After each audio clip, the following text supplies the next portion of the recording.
How's he doing? Better. Advice.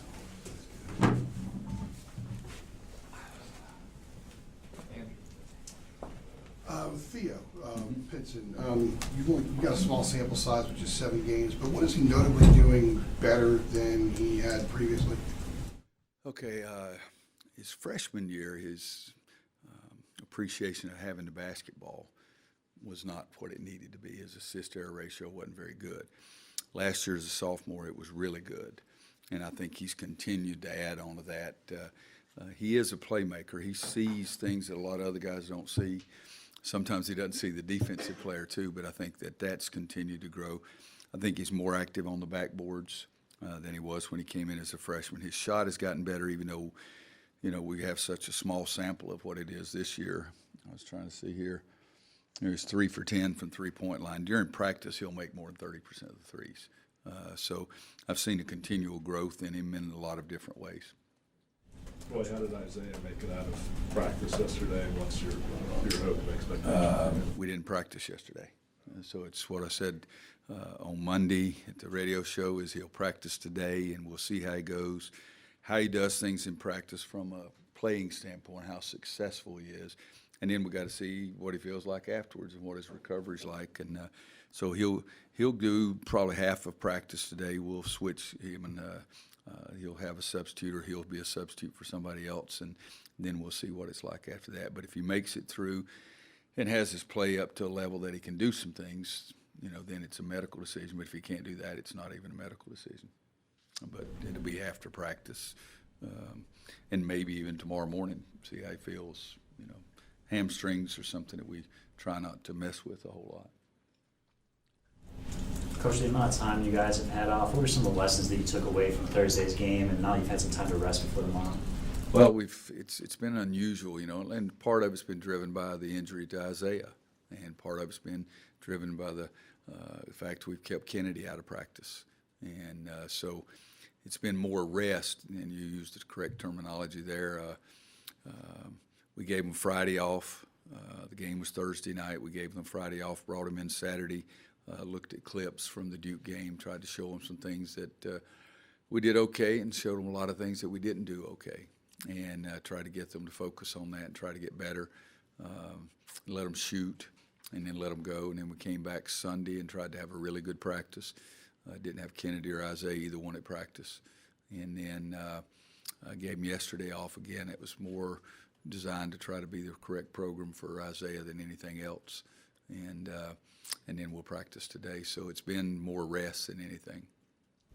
Coach, your record against State as a head coach, 31-3. Some secret formula that you have? That... You know, we've had good teams.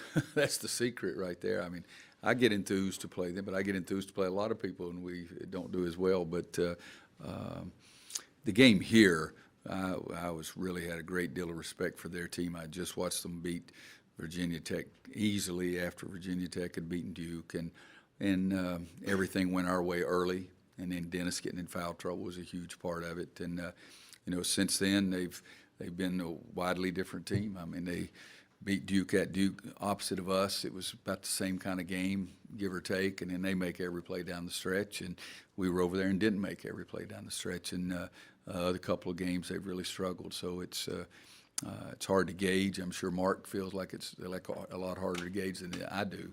But the State game against Virginia Tech and then their game against Duke, they were just outstanding at that point. And we realized, you know, the game got out of hand here, and they'll be more enthused. They'll be fired up. It'll be able to make some amends for some of the other things that have happened. Some of the other losses can be balanced out by one game if it's us.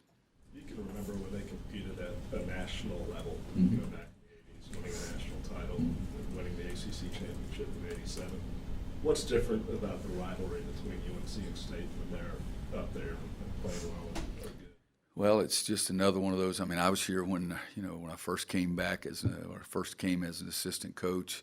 You know, State was going through a little bit of a down stretch, and it was us in Virginia, and then it was us in State, and then it was us in Duke, and Duke has maintained it ever since. But those rivalries of us against North Carolina State and against Virginia and against Duke in those years was vicious.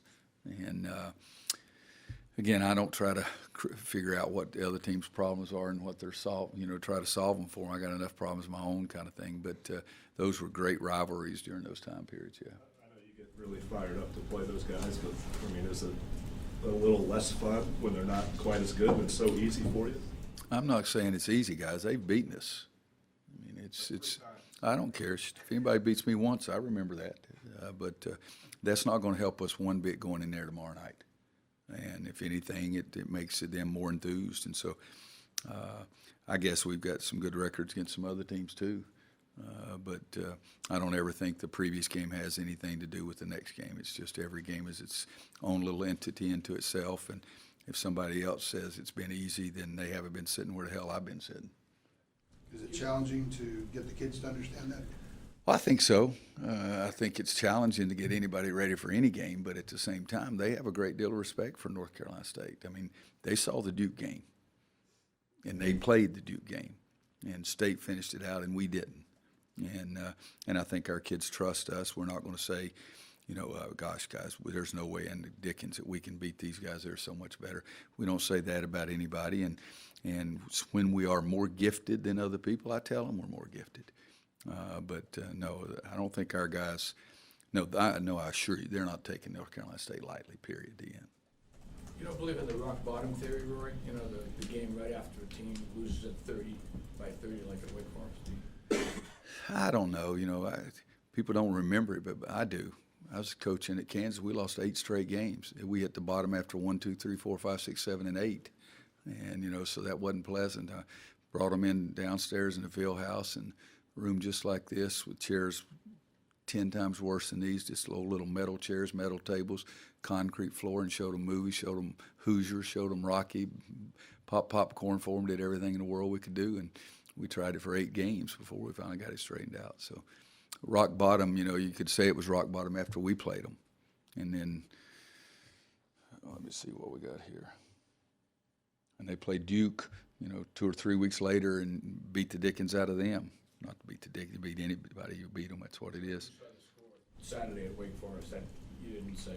No, I really didn't. And you guys probably heard me say one year, press conference, they said, how's it feel to be peaking at the right time? We'd won the semifinals, I think, maybe of the Big 12 tournament by 45. We lost the next day. It's college basketball. And the point swing in some of the games have just been outrageous, and not just in the ACC, but in everywhere. With some of the defensive issues in the last 5 to 6 games, are you seeing kind of improvement behind the stats? Not really. I thought we played better defensively at Duke, but we had some major breakdowns as well, and they shoot 50-something% for the game. Notre Dame, we did some good things defensively, but we still had some breakdowns. And I've probably spent more time going back to the original foundation of our defense and done more drills over and over and over the last couple of weeks than we ever have. And I'm hopeful that one day we'll see some improvement, but I haven't seen it yet. Were you guys at a higher, obviously the stats bear it out, like earlier in the year, you guys were a top 10 defense nationally, according to some of these. Well, I'm not one of those analytic guys, and when they said we were the top 10 defense team in America, I thought they were drinking. I'm telling you, because I didn't see that out on the court. And yet when we played State right here, the first part of the game, we were really good defensively. Really good. And I don't know, they probably did they shoot over 50% in the second half of the game? But we were really good. But no, statistics, you can turn it around so many different ways, and anybody can turn anything the way you want it. But somebody said that I heard all the announcers after we got back from Maui about how good we were playing defensively, and I'm thinking, Jesus Christ, that's not what I'm seeing. And we played against some teams that missed some shots. Without Kennedy practicing, how much of a disruption is this with multiple guys out? Well, we had Shea Rush playing the power forward on the blue team. That's not exactly the kind of competition you want to get for, and he's a great kid, and he's going to play some here. He really is, but he doesn't even know the plays. We can't run things. And so Sunday's practice, and that is the only practice we've really gone full speed since last Thursday, it was not what we wanted, but I believe Steve brought it up. I mean, we've had 2 games all year where we've had everybody on our team. And so getting practice at that point, and that's the reason today is so critical for us. I mean, we got 2 hours or so that we're going to be out on the court, but we got to get more value than a regular 2-hour practice out of it today. We got to get more out of it than that. Over the past few weeks, Joel's been kind of talking about how he feels like he's letting his team down. What do you think is going right for him and wrong in that sense? You know, a lot of guys, and Joel a little bit, I'm not going to say that this is him complete, but a lot of guys, how their shot goes, that's how they feel like they're going. But Notre Dame, you know, he made the biggest play. They'd cut it to 2, and he comes down and makes the basket. Clemson, you know, he shot it great. He didn't have a very good defensive game, but it didn't make a difference. He scored 31 points or something and didn't score but 1 basket in the last 12 minutes of the game. But I think he's taken probably a little bit of load on that maybe he shouldn't have to try to take all of it by himself because he does have to play, but so does Kenny, so does Isaiah, and so does Justin, and so does Theo and all the guys. But I like Joel's competitiveness and the willingness to say, I've got to play better. I like that. We've seen Justin's improvement on the court this season, Justin Jackson. What have you seen behind the scenes off the court as him growing as a leader? Well, I think the improvement goes with that is he's spent all the time and he's working. You know, he's worked extremely hard on his shot, and that gives him more confidence. That gives the players more confidence, and that makes him a better leader. I think he's worked harder in the weight room. It's changed his body a little bit, and I think that gives him more confidence and plays better, and that gives his teammates more confidence as well. But I just think it's a lot of sweat is what he's put in. He's put in the time. He's put in the time to shoot the extra shots before practice, after practice. He spent some extra time in the building here and did a great job academically first semester as well. So he's got his priorities right. What was the thing that you really wanted him to work on, like in the off season when you sat down and met with him? I guess it's the last spring. 2 things easily. Body's got to get better because you got to get bigger, stronger, quicker, faster, more athletic, and then the ball's got to go in the hole. And it's pretty simple. It's like the putts have got to go in at some point if you want to win. But and I think he's really put in the time to do that too. And I was trying to, I can't remember what his assist-to-error ratio was last year, but it's, I think, fairly close. I don't think he's improved that drastically, and his defensive grades are a little better, but I think the 2 biggest things is what he did with his body and the ball's going in the basket. How pleased were you with what he did over the summer in terms of his work ethic? Extremely pleased, you know, because I think he did put in a lot of the time, and I think it's pretty well shown that it was valuable time. Well, we all know why the schedule's backloaded, but how do you, that versus... If you know why it was backloaded, how about share that with me? They say just a computer spits it out. It's just a theoretical. Okay. But how does that, over the years, you've obviously figured out how to tone down the practices a little bit and keep the kids healthy. Yeah. But this makes it particularly hard, doesn't it? It really does because you need more practice time. You're getting ready to play Virginia. You're getting ready to play Duke. You're playing Louisville, playing Notre Dame, playing at State and at Pittsburgh. A couple of years ago, we had a schedule that was really backloaded. That was really, really difficult, and we got through that one all right. This one is, I was stunned. I was looking at one of the RPI things, and last week before the Duke game, our strength of schedule was 22. And we played Duke at Duke, and this week our strength of schedule was ranked 22. It had got no credit for playing Duke at Duke. So a lot of those things I have a tough time figuring out. That was one of them. But this schedule is, with all those teams at the end, it's by far the most difficult in the league, especially of the teams that are up there trying to be in the top half of the league. But the bottom line is, you know, you got to play it. But I would like to figure out how that happens. But playing Duke, Virginia, not playing them at all for 20 games, and then all of a sudden playing them twice each in a 2 or 3 week period. It's pretty difficult getting your team ready. And then Louisville's another style of play, Virginia's another style of play, Duke's another style of play. And sometimes you don't worry too much about style of play because you think you can just overcome it. But I think the thing that you get from Duke, Virginia, Louisville, and even Pittsburgh, I mean, because they're a unique lineup. It's been something it's harder to take more time off because I think we need to do more things in practice, but yet you got to have fresh legs, and I think that's one of the things you're talking about there. You got to keep them fresh. That's a computer drawer has nothing to do with That's what they tell February me. 6th or anything like that? That's what they tell me, but I don't believe everything everybody tells me either, especially when it comes to that. When a team has a losing streak, outsiders will say the coach has lost the players or lost the team. Is that a risk? Are there things you can do to prevent that infrastructure? Well, usually the people that say it have never been in a locker room, and that's hard to figure out too. But we lost 8 games. I said my first year. No, everybody thinks it's always been so smooth and easy for Old Road. We lost 8 games in a row, and there was not one guy on my team that I felt like we had lost at any point. Not one guy. And in 2010, the players even said, that they weren't sure they wanted to go to the NIT, and I said, we're going.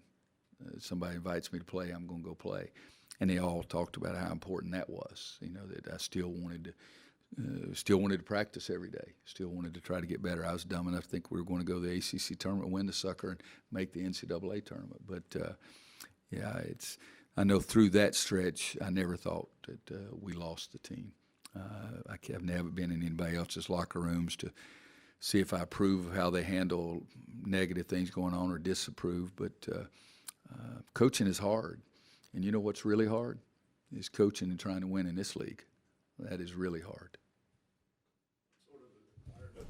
Are you expecting over there, given the situation that they're in and all the stuff swirling around that? I think they'll be a little enthused. They look at us and think we could write a lot of bad nights and make some bad things not nearly as bad. And QB Brown told me one time a shooter is one who makes up for a multitude of sins. When you're playing a big rival and you go in and you play well and you win, that cures a lot of ailments at that time as well. Coach, 7th had 4 points and 4 assists, no turnovers against Duke. Has he progressed this season, and is he progressing at the rate you want him to?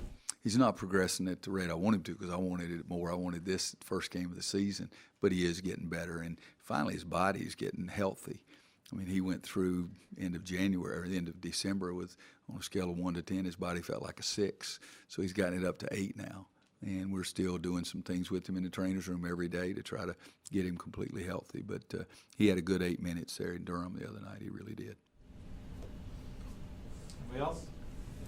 All right, we'll get Joel in here. Thanks, Coach. Thanks, guys. This isn't Coach's favorite week because we are doing this again on Friday, just a reminder, before the Virginia game. So. We are? Yes, sir. But it's our favorite week, right? You guys need to have a better life then, I tell you that.